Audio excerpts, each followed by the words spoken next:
How to make Swiss meringue buttercream SMBC. Gagamit na tayo ng egg whites and sugar aside dun sa butter na gagamitin natin later on. So ito, ibibahan rin natin. Papainitin po natin siya over sa simmering water. Okay? So dapat may simmering water na po kayo, not boiling or else maluluto po agad ang inyong egg whites. So this is 4 egg whites and this is 1 cup of granulated sugar. Pagsamahin nyo lang po yan. Tapos, i-whisk nyo lang ng konti. Bago natin ilagay din sa ibabaw po ng simmering water.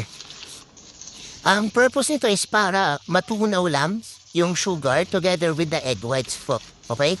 So, later on, dapat tuloy-tuloy din yung halo natin or else maluluto po yung egg whites. So, wag nating hayaang maluto po yung egg whites natin. Kapag boiling yung water, pahinaan lang po yung tubig, kailangan simmering lang po siya. Okay? So make sure na yung bowl natin ay mas malaki sa bunganga po ng ating pot para hindi siya ma-shoot sa ilalim. Okay? So ayan. So tuloy-tuloy lang tayo ng halo. Maybe it will take around 5 to 6 minutes depende po sa dami ng ginagawa niyong meram. Okay? Make sure lang na yung mixing bowl natin ay malinis. Wala siyang traces of fat or egg yolks.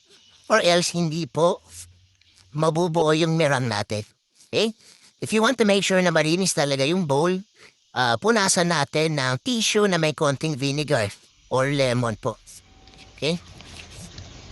And so make sure na to ng sugar tsaka egg whites, pwede tayong maglagay ng konting lemon. Or cream of tartar, mga 1/2 teaspoon. That is para maging stabilize po yung magiging meram po later on. Pero kung wala naman po, okay lang din naman. That is optional lang. So, it took around 5 minutes para matunaw talaga yung sugar together with the egg whites. Para ma-check po ninyo kung tunaw na or wala nang buo-buong sugar, kukuha kayo ng or yaamat itong inyong spatula din yung tumutulog. I-rub nyo lang yung fingers nyo. Kung wala na kayo na-refill na granules, ibig sabihin, okay na po yung mixture nyo. So, it will take around 5 to 6 minutes po.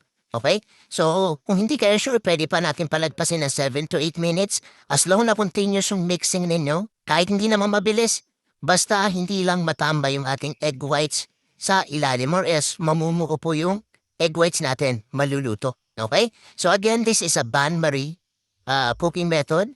So, ibig sabihin, this is a slowly heating of any mixture over a simmering water.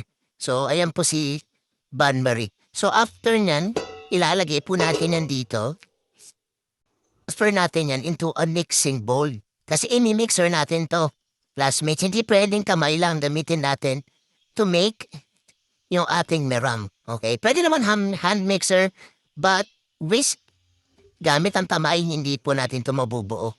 Okay? So, ilagay natin yan sa mixing bowl na sukat doon sa ating mixer kasi imi-mix natin yan doon para mabuo po yung meram and also to cool it down po. Okay? Always use pot holder, basahan para hindi kayo pasok.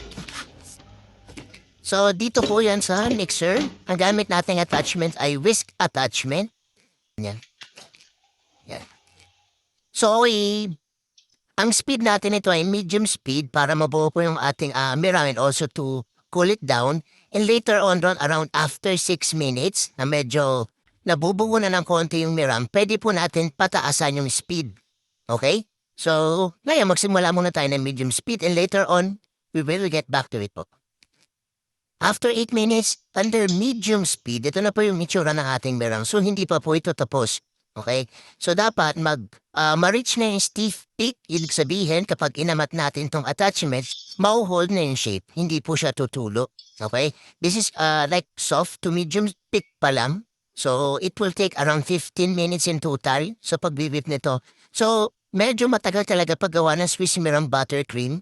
Lalo na kapag ang mixer nyo ay hindi ganun ka-powerful yung kanyang speed. Kasi merong mixer na mabagal lang kahit full speed na, meron namang mabilis talaga. So, magba-vary po yung time natin, depende po sa mixer at sa dami ng ginagawa po nating meram. So, since medyo pa-medium peak na po siya, kapag binuksan natin to, high speed na ang gagamitin natin. So maybe some chef or some trainer sasabihin, i-maintain nyo lang yung medium speed up until ma-reach na yung stiff peak. That is fine.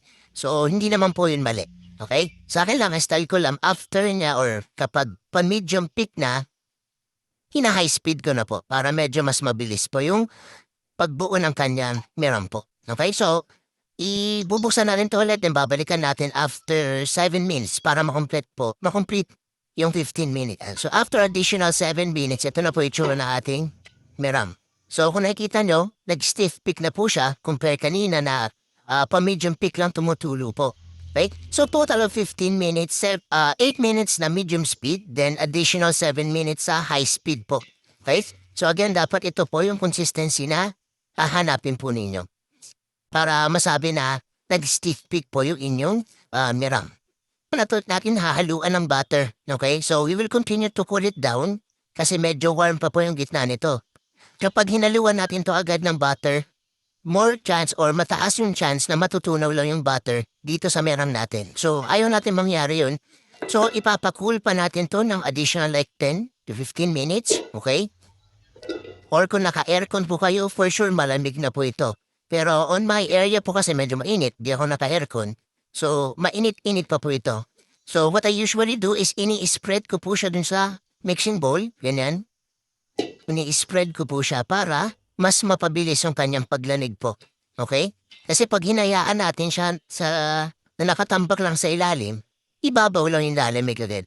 So, para mapabilis yung paglamig niya, ginaganyan po natin siya. Okay? So, I don't suggest na ilagay ito sa ref kasi pwede mag-absorb siya ng water so hindi po yun maganda. So, hayaan nyo na siya sa room temperature po. Okay? Pero kung nagmamadali kayo, takpan nyo ng cling wrap, pwede naman pong ilagay sa ref. Yeah, so bubuksan natin to into medium speed tapos lalagyan natin ng 1 to 2 cubes. Cubes mga ganito lang kalaki. 1 to 2 cubes of cold butter at a time. Huwag po lahat kasi mamumuulan po siya doon, hindi siya mag-incorporate agad. Okay? So, buksan natin into medium speed. Tapos,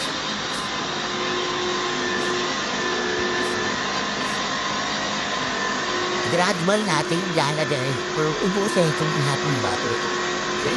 Dahan-dahan na ngayon yung spatula, hindi mag-touch dun sa attachment.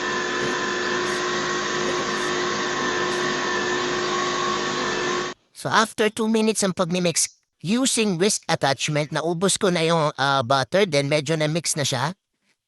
Na-mix na siya ng konti yan. Kung nakita nyo, hindi siya tunaw, pero hindi pa po yan tapos, okay? So, we will continue mixing this, pero ngayong gamit na po yung paddle attachment for about 3 minutes, okay? Into medium speed po, okay? Natin siya i-mix ng mga around 3 minutes using this paddle attachment. Ganito na po siya. Smooth consistency na po siya, okay? Yan kapag kinuha natin siya ng spatula, hindi po siya nalalaglag. Okay? Okay po yung consistency niya. Umabot po siya sa stiff peak. So, dapat ganyan po yung ating Swiss Meram buttercream. So, meron tayong mga stages or magiging itsura ng Swiss Meram buttercream after natin malagyan ng butter. Okay?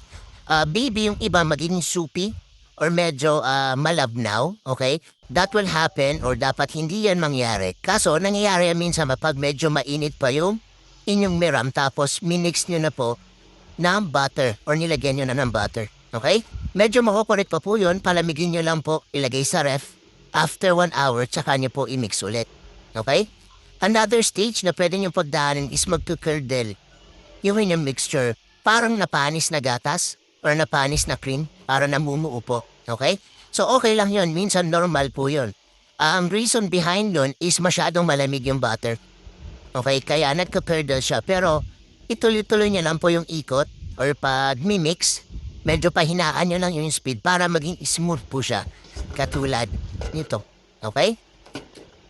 Try natin siyang i-bite para ma-check natin or ma-confirm natin kung okay talaga yung consistency niya. Okay? Kasi gusto natin hindi po siya soupy or hindi siya tumutulo. Ma-over natin, ma-frost na maayos yung cake or malagay siya ng maayos sa ibabaw ng cupcake. So, I'm using here star tip. Nalagay ko lang siya sa piping bag. Okay? So, any design will do naman depende po sa gusto ninyo. Okay? What we're trying to check here is yung consistency po. Kung na-hold niya yung kanyang shape.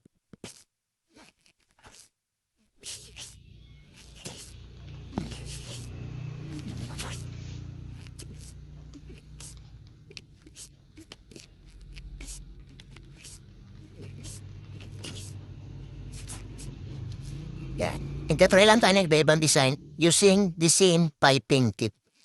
Medyo butas lang yung piping bag, so pasensyahan niyo na.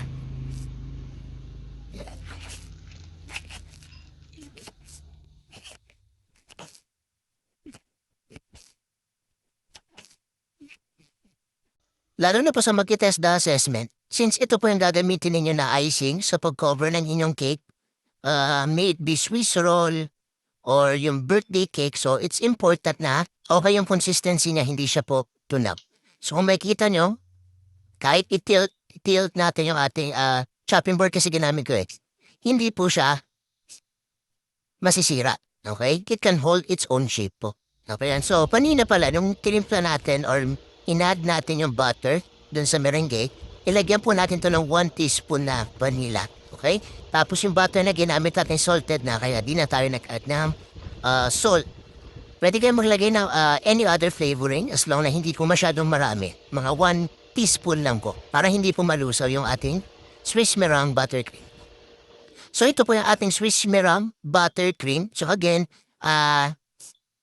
compare sa ating American buttercream, mas matagal po itong matunaw. It can hold up to 12 hours to even 24 hours po. Depende sa temperature ng inyong environment. Okay? So I hope marami po kayo natutunan sa tinuro natin today and see you on our next video.